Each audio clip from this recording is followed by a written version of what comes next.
ദൈവത്തെ തോൽപ്പിച്ച ചതിയൻ. ദൈവഹൃദയത്തിൽ നിന്ന് ഒഴുകുന്ന സ്നേഹത്തിൻ്റെ 4 നീർച്ചാലുകളെക്കുറിച്ചുള്ള ധ്യാനമാണല്ലോ നമ്മളിപ്പോൾ നടത്തിക്കൊണ്ടിരിക്കുന്നത്.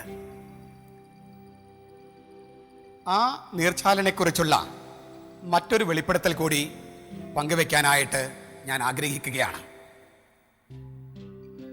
പഴയ നിയമത്തിലെ ഒരു കഥ പറഞ്ഞുകൊണ്ടാണ് സ്നേഹത്തിൻ്റെ ആ നീർച്ചാലിനെക്കുറിച്ച്, ആ ഭാവത്തെക്കുറിച്ച് ഞാൻ പങ്കുവെക്കാൻ ആഗ്രഹിക്കുന്നത്. അവരുടെ കഥ ബൈബിൾ പറഞ്ഞു തുടങ്ങുന്നത് അവർ ജനിക്കുന്നതിന് മുമ്പേ അമ്മയുടെ ഉദരത്തിലായിരുന്ന സമയം തൊട്ടാണ്. ഇസഹാക്കിന്റെ ഭാര്യ റെബേക്ക ഇരട്ടക്കുട്ടികളെയാണ് ഉദരത്തിൽ പേറിയിരുന്നത്. ഇവരുടെ കഥയുടെ ഒരു രത്നച്ചുരുക്കം ഒറ്റ വാക്കിൽ പറഞ്ഞാൽ സംഘർഷം എന്നാണ്. സ്ട്രഗിൾ. ആ സംഘർഷം തുടങ്ങുന്നത് കുട്ടികൾ അമ്മയുടെ വയറ്റിലായിരിക്കുമ്പോൾ തൊട്ടാണ്. എന്തായിരുന്നു അമ്മയുടെ ഉദരത്തിലായിരിക്കുമ്പോൾ അവരുടെ തർക്ക വിഷയം? അമ്മ പ്രസവിക്കുമ്പോൾ ആരാണ് മുൻപേ പോകേണ്ടത്? ഞാൻ പോണോ നീ പോണോ എന്ന തർക്കമാണ് അമ്മയുടെ ഉദരത്തിൽ വെച്ച് അവർ തമ്മിലുണ്ടായത്. എന്തുകൊണ്ടാണ് അങ്ങനെ തർക്കം? യഹൂദരുടെ കുടുംബ പാരമ്പര്യത്തില് ആദിജാതൻ എന്ന് പറയുന്നത് ഒരു സ്ഥാപനം കൂടിയാണ്. വെറുതെ കടിഞ്ഞൂൽ പുത്രൻ എന്നുള്ള ഒരു സ്ഥാനം മാത്രമല്ല, അതിന് വലിയ സ്ഥാപനത്തിന്റെ സ്വഭാവം ഉണ്ടായിരുന്നു. കുടുംബത്തിന്റെ സ്വത്തില് മറ്റുള്ളവർക്കൊക്കെ ഒരു ഓഹരി കിട്ടുമ്പോൾ 2 ഓഹരി കിട്ടും ആദിജാതന്. അപ്പനമ്മമാരായിട്ട് കിട്ടിയിരിക്കുന്ന അല്ലെങ്കിൽ കുടുംബ തലമുറയായിട്ട് കൈമാറി കിട്ടിയിരിക്കുന്ന സിദ്ധികളൊക്കെ മൂത്ത പുത്രനാണ് കിട്ടുക. സമ്പത്ത് കൊണ്ടും സ്ഥാനം കൊണ്ടും സിദ്ധികൾ കൊണ്ടും മൂത്ത പുത്രന് അവകാശങ്ങൾ ഏറെയാണ്. ഇരട്ടി സ്വത്ത് കിട്ടുക, സിദ്ധി കിട്ടുക, പാരമ്പര്യം കൈമാറി കിട്ടുക. ഇതിനാൽ ആദിജാതനായി ജനിക്കുന്നത് വലിയ മേന്മയുണ്ടാക്കിയിരുന്നു. അപ്പോഴാണ് ഈ തർക്കം. ഞാൻ വേണോ ആദിജാതൻ, നീ വേണോ? അങ്ങനെ തർക്കം മൂത്ത് ആദ്യത്തെ തർക്കത്തിൽ ജയിച്ചത് ഏസാവാണ്. ഏസാവ് അമ്മയുടെ ഉദരത്തിൽ നിന്ന് ആദ്യമായി വന്നു. പക്ഷേ തോറ്റുകൊടുക്കാൻ യാക്കോബ് തയ്യാറായിരുന്നില്ല. ഏസാവ് പുറത്തേക്ക് വരുമ്പോൾ ഏസാവിന്റെ കുതികാലില് യാക്കോബ് പിടിച്ചു വലിക്കുന്നുണ്ടായിരുന്നു പുറകിലേക്ക്. നീ പോണ്ട എന്നാണ് ആ വാക്കിന്റെ അർത്ഥം. ഞാൻ പോകാം. പക്ഷേ ഏസാവിനായിരുന്നു ശാരീരിക ശക്തി. അതുകൊണ്ട് ഏസാവ് അമ്മയുടെ ഉദരത്തിൽ നിന്ന് ആദ്യമേ പുറത്തു വന്നു. എന്നാലും ആ കുതികാലിൽ പിടിച്ച് പുറകോട്ട് വലിച്ച യാക്കോബ് തോറ്റുകൊടുക്കാൻ സമ്മതമില്ലാത്തവനായിരുന്നു. യാക്കോബ് എന്ന വാക്കിന് പല അർത്ഥങ്ങളുള്ളതിൽ ഒരു അർത്ഥം കുതികാലിൽ പിടിച്ചവനെന്നാണ്. ചേട്ടന്റെ കുതികാലിൽ പിടിച്ച് പുറകോട്ട് വലിച്ചവൻ എന്നർത്ഥം. നീ പോകണ്ട, ഞാൻ പോകാം എന്നാണ് ആ പിടിച്ചു വലിക്കലിന്റെ അർത്ഥം. എങ്കിലും യാക്കോബ് ആദ്യത്തെ തർക്കത്തിൽ, ആദ്യത്തെ സംഘർഷത്തിൽ തോറ്റുപോയി. എന്നിട്ടും തോൽക്കാൻ മനസ്സില്ലായിരുന്നു യാക്കോബിന് എന്ന് ഞാൻ പറഞ്ഞല്ലോ. പക്ഷെ ഏസാവിന്റെ എല്ലാ ബലഹീനതകളും യാക്കോബ് മനസ്സിലാക്കി. ഏസാവിന്റെ രോമം ചെമ്പൻ രോമമായിരുന്നു, ഈ ചെമന്നിരിക്കുന്ന രോമം. അതുകൊണ്ട് തന്നെ ചെമന്ന മണ്ണുള്ള നാട്ടിലാണ് ഏസാവ് പാർത്തിരുന്നത്. അങ്ങനെ പാർത്തിരുന്ന ഏസാവ് സാവകാശം ഒരു നായാട്ടുകാരനായി മാറി. മിക്കപ്പോഴും കാട്ടിലാണ് വാസം. ഹണ്ടിങ്, നായാട്ടുമായിട്ട് കാട്ടിലാണ്. വല്ലപ്പോഴുമാണ് വീട്ടിലേക്ക് വരിക. യാക്കോബാകട്ടെ ഇങ്ങനെ വളരെ സ്മൂത്തായിട്ടുള്ള, ഈ കുട്ടികളെ പോലെ സ്മൂത്തായിട്ടുള്ള രോമമുള്ളവനായിരുന്നു, അല്ലെങ്കിൽ ചർമ്മമുള്ളവനായിരുന്നു യാക്കോബ്. അവൻ അമ്മയുടെ കുട്ടി എന്ന് വിളിക്കാവുന്ന തരത്തിൽ എപ്പോഴും അമ്മയുടെ കൂടെയായിരുന്നു. സോഫ്റ്റായിട്ട് സംസാരിക്കുക, സോഫ്റ്റായിട്ട് പെരുമാറുക, എല്ലാം മൃദുവായിട്ടാണ്. അങ്ങനെ ഇരിക്കെ ഒരു ദിവസം യാക്കോബ് കേട്ടു ഏസാവ് കാട്ടിൽ നിന്നും വരുന്നുണ്ട്. ഏസാവിന്റെ തല വയറ്റിലായിരുന്നു എന്നാ പറയാ. എന്ന് വെച്ചാൽ വിശപ്പ് സഹിക്കില്ല. വിശന്നാൽ കണ്ണിൽ നമ്മൾ മുമ്പ് ചെന്നാൽ നമ്മൾ പിടിച്ചു തിന്നും. അതുപോലത്തെ വിശപ്പാണ് ഏസാവിന്. ഇത് യാക്കോബിന് നന്നായിട്ട് അറിയാം. യാക്കോബ് എന്ത് ചെയ്തു? ഒരു താൽക്കാലിക ഷെഡ് വെച്ച് കെട്ടി വീടിന് മുമ്പിൽ ഒരു ടെമ്പററി കിച്ചൺ. കാറ്ററിംഗ് സർവീസുകാരൊക്കെ മിക്കവാറും അവിടുന്ന് പഠിച്ചതായിരിക്കുമെന്നാണ് എനിക്ക് തോന്നണേ. എന്തിനാണ്? സാധാരണ അക്കാലത്തെ അടുക്കള പുറകിലാണ്, വീടിന് പുറകുവശത്താണ്. ഇവിടെ അടുക്കള മുൻവശത്ത് വെച്ചു. എന്നിട്ട് ചെമന്ന കളറുള്ള ഒരു പായസം ഉണ്ടാക്കുകയാണ് യാക്കോബ്. ചെമന്ന കളറ് ഏസാവിന്റെ വീക്ക്നെസ് ആണ്, ബലഹീനതയാണ്. ചെമന്ന രോമം, ചെമന്ന മണ്ണ്, അങ്ങനെ ചെമന്നതുമായിട്ട് ബന്ധപ്പെട്ടതാണ് ഒരു ജീവിതം മുഴുവൻ.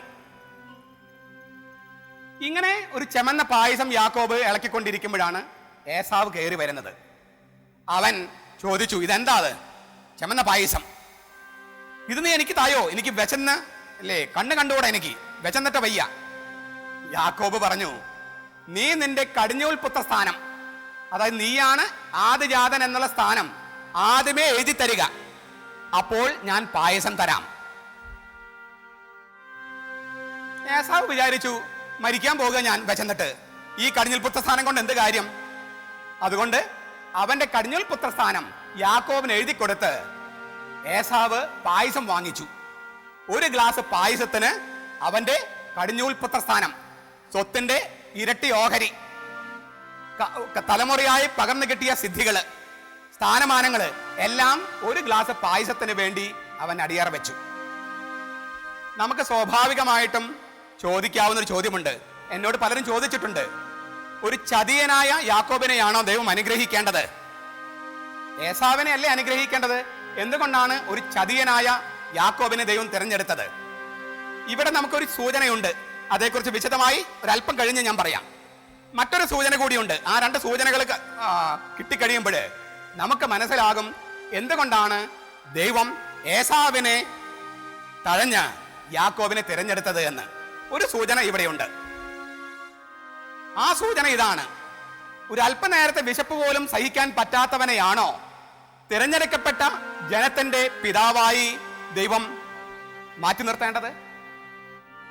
ഒരല്പം പോലും വിശപ്പ് സഹിക്കാൻ പറ്റാത്ത ഒരാളെയാണോ? അപ്പൊ നമുക്ക് ചോദിക്കാം, ചതിയനെയാണോ? ആ ചതിയുടെ കഥയിലേക്ക് നമുക്ക് വരാം. പിന്നൊരു ദിവസം ഇസഹാക്ക്, അദ്ദേഹത്തിന് തോന്നി അദ്ദേഹം മരിക്കാൻ പോകുകയാണ്. അദ്ദേഹത്തിന് കൂടുതൽ ഇഷ്ടം ഏസാവിനോടായിരുന്നു. അദ്ദേഹം ഏസാവിനെ വിളിച്ച് പറഞ്ഞു, നീ കാട്ടിപ്പോയി നായാട്ടൊക്കെ നടത്തി നല്ലൊരു മൃഗത്തെ കൊണ്ടുവരിക, അത് നന്നായിട്ട് ഭക്ഷണം വെച്ച് എനിക്ക് തരിക, അത് ഭക്ഷിച്ച് മരിക്കുന്നതിന് മുമ്പ് ഞാൻ നിന്നെ അനുഗ്രഹിക്കട്ടെ. ഇത് റെബേക്ക കേൾക്കുന്നുണ്ടായിരുന്നു. റെബേക്ക എന്ത് ചെയ്തു? യാക്കോബിനോട് പറഞ്ഞു, നിന്റെ അപ്പൻ ഏസാവിനോട്, നിന്റെ ചേട്ടൻ ഏസാവിനോട് ഇങ്ങനെ പറയുന്നത് ഞാൻ കേട്ടു. അവൻ നായാട്ടിന് വേണ്ടി വനത്തിലേക്ക് പോയിരിക്കുകയാണ്. അവൻ വരുന്നതിന് മുൻപ് ഞാൻ നിന്റെ അപ്പന് ഇഷ്ടപ്പെട്ട തരത്തിൽ ഭക്ഷണം വെച്ച് തരാം, നീ അത് കൊണ്ടുപോയി ചേട്ടന് കൊടുക്കാനിരിക്കുന്ന ആ അനുഗ്രഹം നീ വാങ്ങിക്കുക. റെബേക്ക ഒരല്പം സ്വാർത്ഥതയോടുകൂടി പെരുമാറി എന്ന് നമുക്ക് വിചാരിക്കാം. ഒരമ്മ പെരുമാറേണ്ട വിധത്തിലാണോ റെബേക്ക പെരുമാറിയത് എന്ന് നമുക്ക് സംശയം ചോദിക്കാം. റെബേക്ക അങ്ങനെ പെരുമാറിയതിന് ഒരു കാരണം ബൈബിളിൽ രേഖപ്പെടുത്തിയിട്ടുണ്ട്. ഉൽപ്പത്തിയുടെ പുസ്തകം 26-ാമത്തെ അധ്യായം 34-35 വാക്യങ്ങൾ. 40 വയസ്സായപ്പോൾ ഏസാവ് ഹിത്യനായ ബേരിയുടെ പുത്രി യൂദിത്തിനെയും ഹിത്യനായ ഏരോണിന്റെ പുത്രി ബസ്മത്തിനെയും വിവാഹം ചെയ്തു. അവർ ഇസഹാക്കിന്റെയും റെബേക്കയുടെയും ജീവിതം ദുഃഖപൂർണമാക്കി. ഏസാവ് വിവാഹം കഴിച്ചത് പുറജാതിക്കാരായ സ്ത്രീകളെയാണ്. ഹിത്യക്കാരായ 2 പെൺകുട്ടികളെയാണ് ഏസാവ് വിവാഹം ചെയ്തത്. സ്വന്തം ജാതിയിലോ മതത്തിലോ പെട്ട പെൺകുട്ടികളെയല്ല. ഈ മരുമക്കൾ എന്ത് ചെയ്തു? റെബേക്കായുടെയും ഇസഹാക്കിന്റെയും ജീവിതം ദുരന്തപൂർണമാക്കി. സ്വന്തം മതത്തിലോ ജാതിയിലോ പെടാത്ത ഒരാളെ കല്യാണം കഴിക്കുകയും അവര് ഈ അമ്മായപ്പനെയും അമ്മായിയമ്മയെയും ദുരിതത്തിലാക്കുകയും ചെയ്തു. സ്വാഭാവികമായും ആ അമ്മയ്ക്ക് ഒരു കൺസേൺ ഉണ്ടാകുമല്ലോ. ഇനിയും അവനെ തന്നെ അപ്പൻ അനുഗ്രഹിച്ചാൽ ജീവിതം ദുരന്തത്തിലേക്ക് പോകൂ. അപ്പോൾ ഒരു അമ്മ എന്ന നിലയ്ക്ക് ചില മുൻകരുതലുകൾ എടുക്കാൻ റെബേക്ക ചിന്തിച്ചതിൽ തെറ്റ് പറയാൻ പറ്റുമോ? അപ്പനെയും അമ്മയെയും ധിക്കരിച്ച് തോന്നിയ പോലെ കല്യാണം കഴിച്ച് അപ്പന്റെയും അമ്മയുടെയും ജീവിതത്തെ ദുരന്തപൂർണമാക്കിയ ആ ഏസാവിനെ തന്നെ വേണോ അപ്പൻ അനുഗ്രഹിക്കാൻ എന്ന് അമ്മ ചിന്തിച്ചതിൽ തെറ്റുണ്ടോ? തെറ്റില്ലെന്നാണ് നമുക്ക് തോന്നുക. ഏതായാലും അതിന് കടുത്ത വില കൊടുക്കേണ്ടി വരുന്നുണ്ട് റെബേക്ക. അത് നമ്മൾ പിന്നീട് മനസ്സിലാക്കും. യാക്കോബ് അമ്മയോട് പറഞ്ഞു, ഞാനിങ്ങനെ അപ്പൻ്റെ അടുത്തേക്ക് ഭക്ഷണവുമായിട്ട് ചെല്ലുമ്പോൾ എൻ്റെ സ്വരം അപ്പൻ തിരിച്ചറിയില്ലേ? ഏസാവിന്റെ സ്വരമല്ല എന്ന് തിരിച്ചറിയില്ലേ? അപ്പന് വഞ്ചിക്കുകയാണെന്നും ചതിക്കുകയാണെന്നും അപ്പൻ തിരിച്ചറിയില്ലേ? അമ്മ പറഞ്ഞു, തിരിച്ചറിഞ്ഞാലും അതിന് ശാപമൊക്കെ എൻ്റെ തലയിൽ ഇരുന്നോട്ടെ. യാക്കോബ് പിന്നെയും തടസ്സം പറഞ്ഞു, എൻ്റെ ചേട്ടൻ രോമാവൃതനാണ്, ഞാനോ വളരെ മൃദുവായ ചർമ്മമുള്ളവനാ, അപ്പൻ തൊട്ടു നോക്കിയാലോ? പിന്നെയും യാക്കോബ് പറഞ്ഞു, എൻ്റെ മണവും ഏസാവിന്റെ മണവും വ്യത്യാസമുണ്ട്, അപ്പൻ ഇതൊക്കെ തിരിച്ചറിയില്ലേ? എന്തൊക്കെ പറഞ്ഞിട്ടും അമ്മ പറഞ്ഞു, അതിന്റെ ദോഷം മുഴുവൻ എൻ്റെ തലയിൽ ഇരുന്നോട്ടെ, നീ ഞാൻ പറയുന്നത് പോലെ ചെയ്താൽ മതി.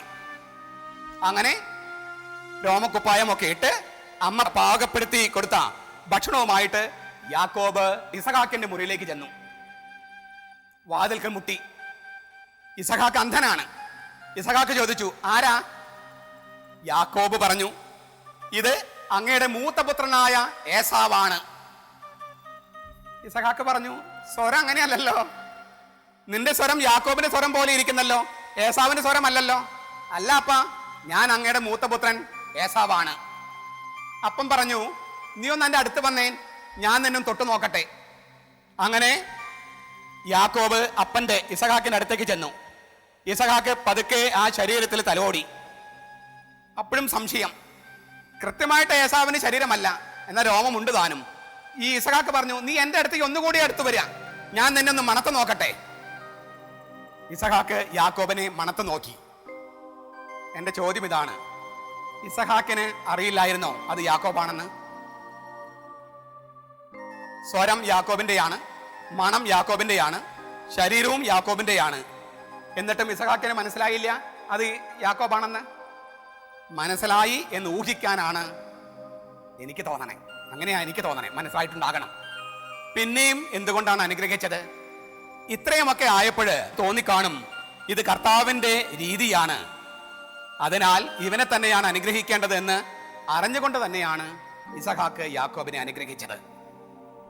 അനുഗ്രഹം കിട്ടിക്കഴിഞ്ഞപ്പോൾ ഡെത്ത് ബെഡ് ബ്ലെസ്സിങ് അല്ലേ, ഏറ്റവും അവസാനം മരിക്കാൻ പോകുമ്പോഴുള്ള അപ്പൻ അനുഗ്രഹം എന്ന് പറഞ്ഞാൽ അത് വളരെ പ്രധാനപ്പെട്ട ഒരു അനുഗ്രഹമാണ്. ആ അനുഗ്രഹം കിട്ടിക്കഴിഞ്ഞ് യാക്കോബ് പുറത്തു പോയി കഴിഞ്ഞപ്പോൾ ഏസാവ് വനത്തിൽ നിന്നും കയറി വരികയാണ്, നായാട്ടിന് പോയി കിട്ടിയ ഇറച്ചിയുമായിട്ട്.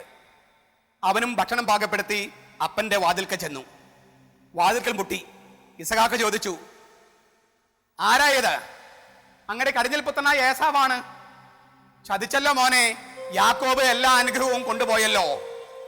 കോപം കൊണ്ട് ജ്വലിച്ചിട്ട് ഉറക്കെ അലറി, അവനെ ഞാൻ കൊല്ലും, അവനെ ഞാൻ കൊല്ലും.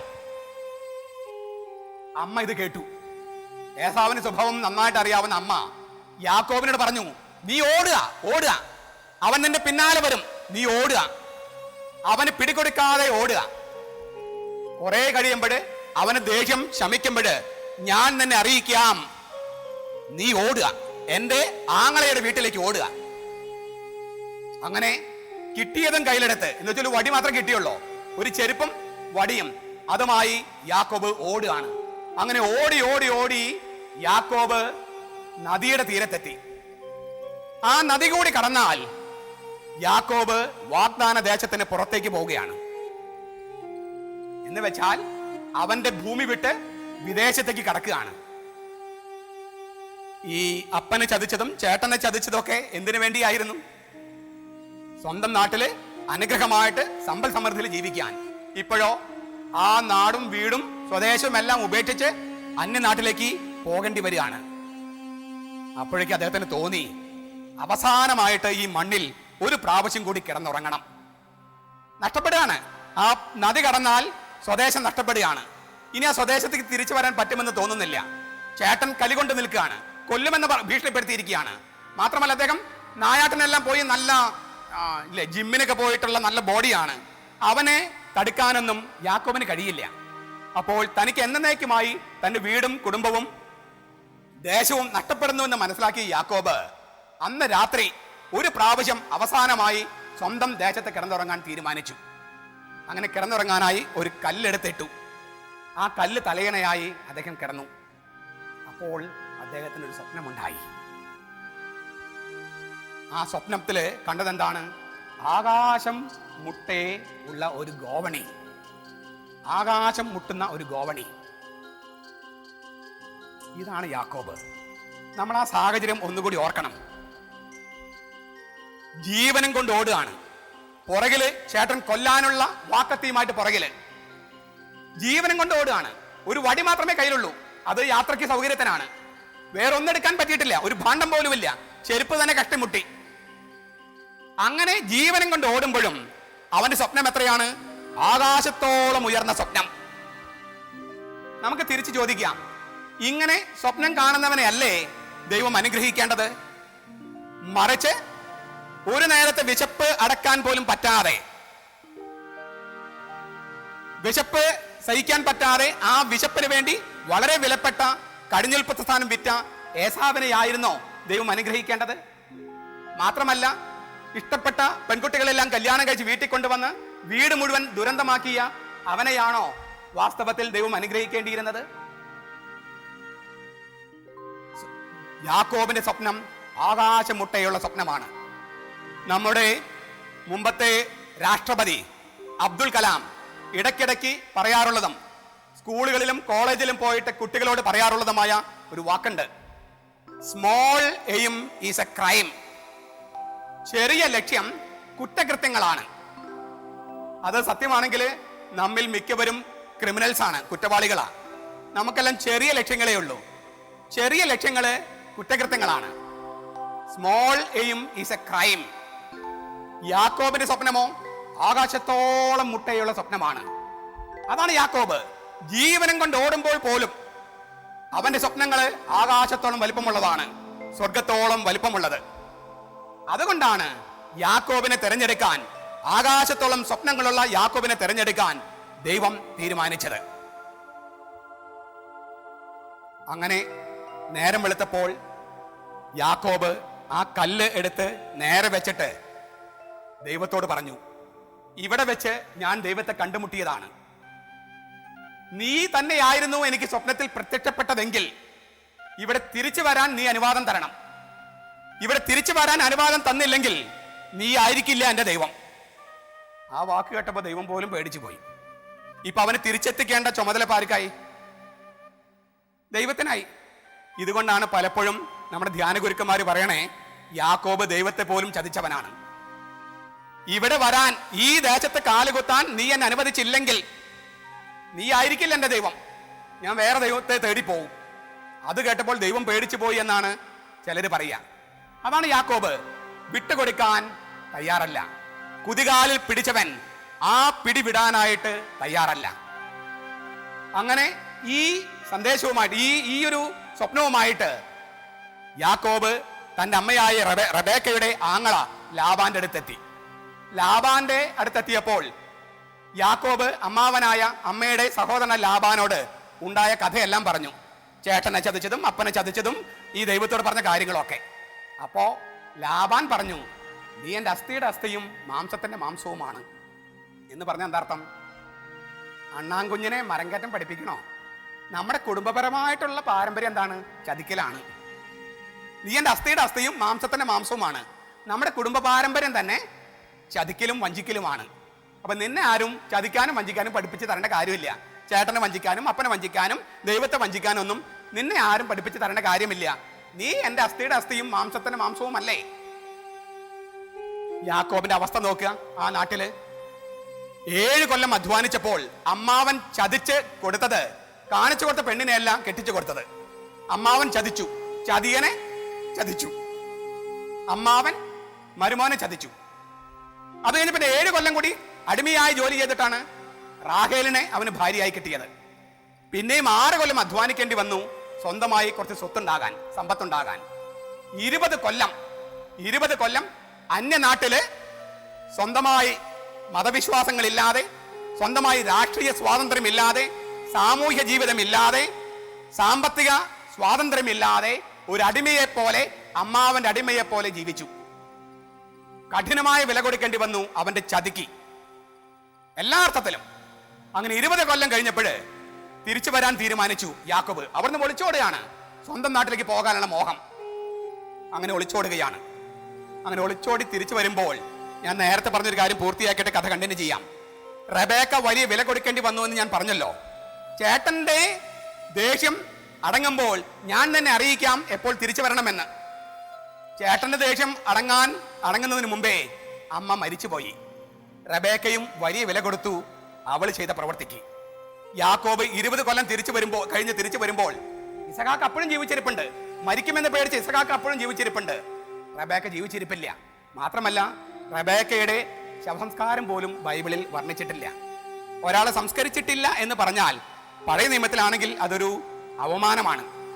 റബേക്കയുടെ മരണമോ ശവസംസ്കാരമോ ബൈബിൾ എഴുതിയിട്ടില്ല. ഇസഹാക്കിന്റെ ദാസിമാരുടെ മരണവും ശവസംസ്കാരവും എഴുതിയിട്ടുണ്ടെന്ന് ഓർക്കുക. എന്ന് വെച്ചാൽ റബേക്ക ചെയ്തതിനെല്ലാം അതിനെല്ലാം എന്താ പറയാ, പ്രായശ്ചിത്തം ചെയ്തിട്ടാണ് മരിച്ചതെന്ന് പറയാൻ നമുക്ക് സാധിക്കും.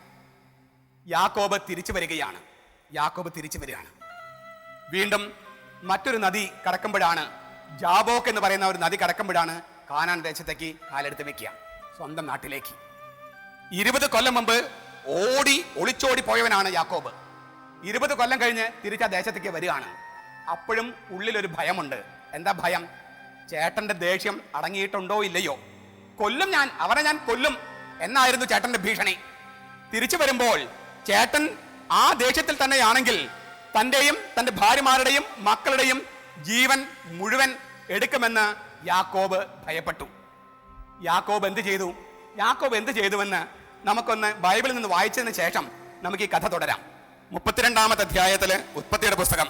ആ രാത്രി തന്നെ യാക്കോബ് തന്റെ 2 ഭാര്യമാരെയും 2 പരിചാരികമാരെയും 11 മക്കളെയും കൂട്ടിക്കൊണ്ട് യാബോക്ക് എന്ന കടവ് കടന്നു. അവരെ അവൻ പുഴയ്ക്കക്കരെ കടത്തിവിട്ടു. തന്റെ സമ്പാദ്യം മുഴുവൻ അക്കരെ എത്തിച്ചു.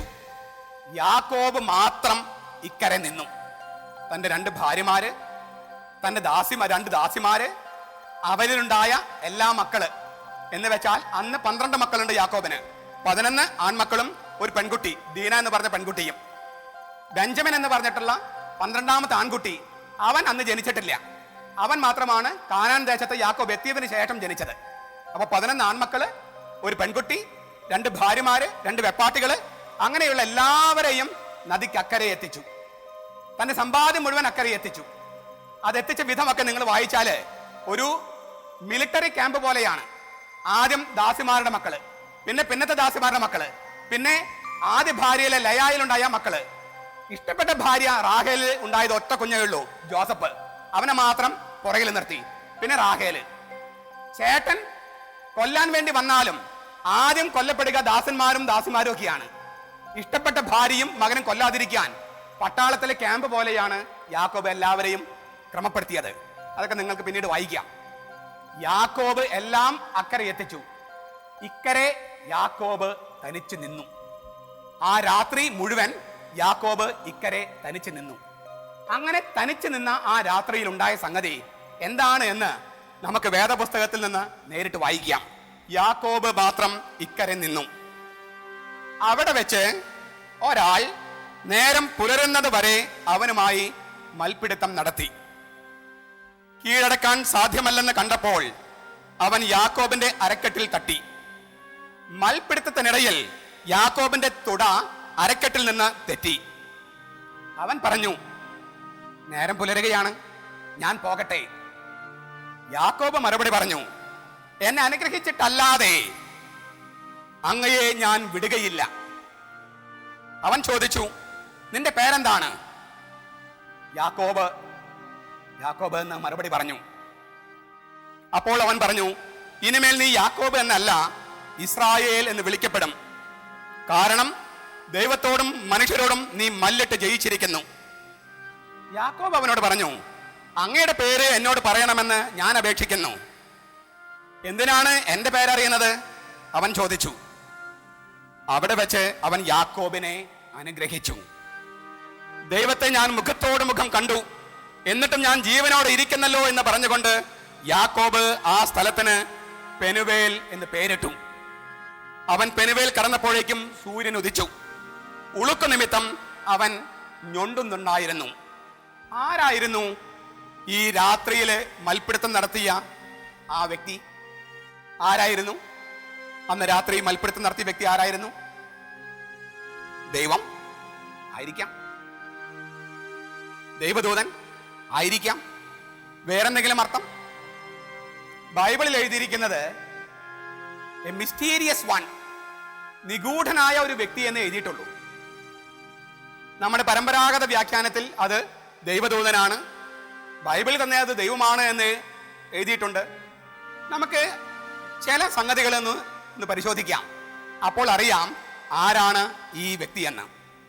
ദൈവമോ ദൈവദൂതനോ ആണെങ്കിൽ അതിൻ്റെ അർത്ഥം എന്ത് എന്ന് പിന്നീട് ഒരു പ്രഭാഷണത്തിൽ നമ്മൾ ധ്യാനിക്കും. അപ്പൊ അതുകൊണ്ട് ആ വ്യാഖ്യാനത്തിലേക്ക് ഞാനിപ്പോൾ കടക്കുന്നില്ല. മിസ്റ്റീരിയസ് പേഴ്സൺ, അന്ന് രാത്രി മൽപ്പിടുത്തം നടത്തിയ ആ വ്യക്തി യാക്കോബിനോട് ചോദിച്ചു, നിന്റെ പേരെന്താണ്? യാക്കോബ് പറഞ്ഞു, ഞാൻ യാക്കോബാണ്.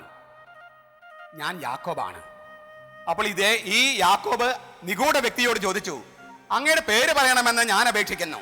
നീ എന്തിനാ എന്റെ പേരറിയണേ? നീ പേരറിയേണ്ട കാര്യമില്ല എന്ന് അയാൾ പറഞ്ഞു. സത്യത്തിൽ ആരായിരുന്നു ആ വ്യക്തി? 33-ാമത്തെ അധ്യായം വായിക്കുക. അവിടെ യാക്കോബും ഏസാവും തമ്മിലുള്ള അനുരഞ്ജനത്തിന്റെ രംഗമുണ്ട്. അവിടെ യാക്കോബ് ഏസാവിനെ കാണുമ്പോൾ പറയുന്ന ഒരു വാക്ക് നമ്മളിപ്പോൾ വായിച്ചു കേട്ട വേദപുസ്തക ഭാഗത്തെ അതേ വാക്കുകളാണ്. എന്താണ്?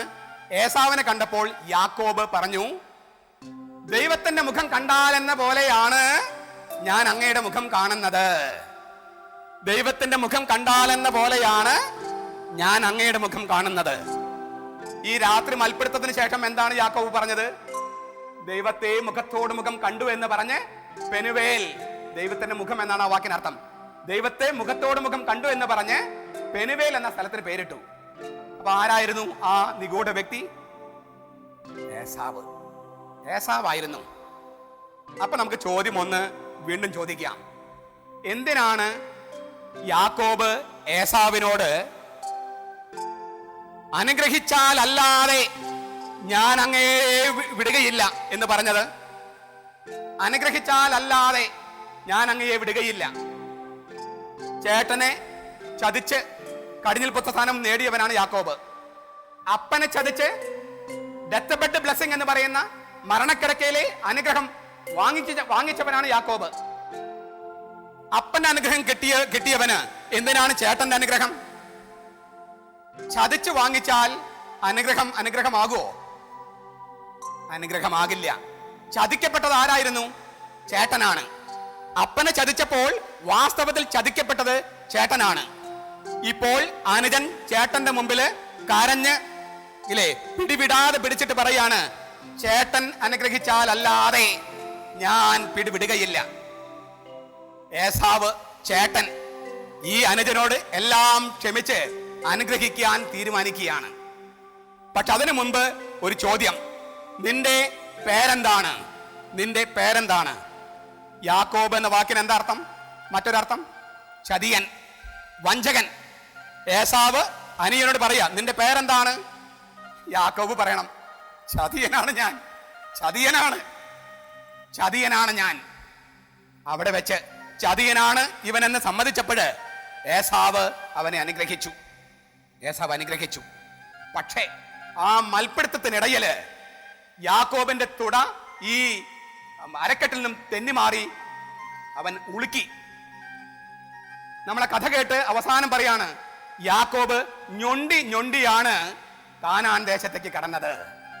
അവന്റെ സ്വന്തം ദേശത്തേക്ക് അവൻ കടന്നത് ഞൊണ്ടിയിട്ടാണ്. ഓർക്ക, 20 കൊല്ലം മുമ്പ് ജീവനം കൊണ്ട് ഓടിപ്പോവുകയായിരുന്നു യാക്കോബ്.